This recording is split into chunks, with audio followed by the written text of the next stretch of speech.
खदी एवं ग्राम उद्योग बोर्ड अध्यक्ष श्री संग्राम केशरी पाइकराय एक सांबादिक सम्मेलन में माननीय पर मुख्यमंत्री श्री नवीन पट्टनायक आस्था प्रकट करी तांको उपरे आस्था प्रकट करिसेंती।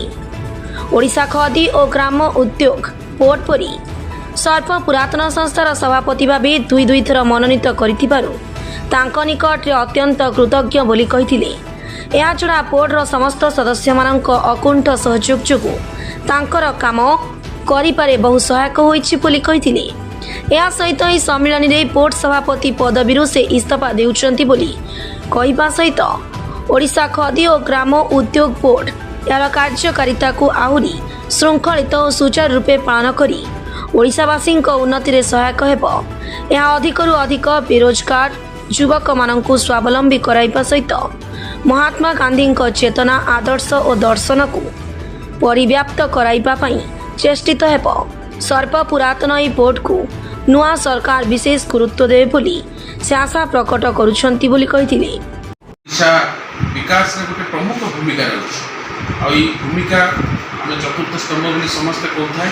ए जो भूमिका रे आपण ये गोटे सर्व पुरातन संस्था किंतु एबे अनेक समस्या भीतर मध्य रहउछि।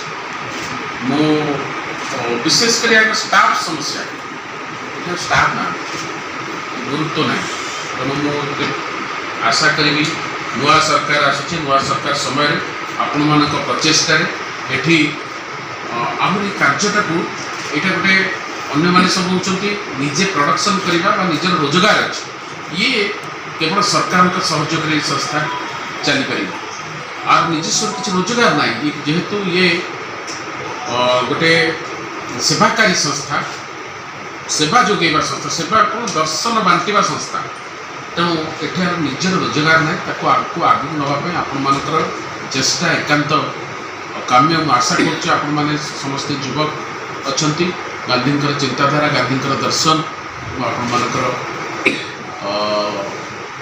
सहयोग कामना करी समाज पई आपनकर सहयोग सरकार को आप चेतई देवे जो सरकार ना कहीं समाज में आपको मंगलमय हो आशा कर पुनर्बार समस्त कृतज्ञता अर्पण कर सहयोग करने। भुवनेश्वर गंगाधर रथंक रिपोर्ट संघर्ष टीवी।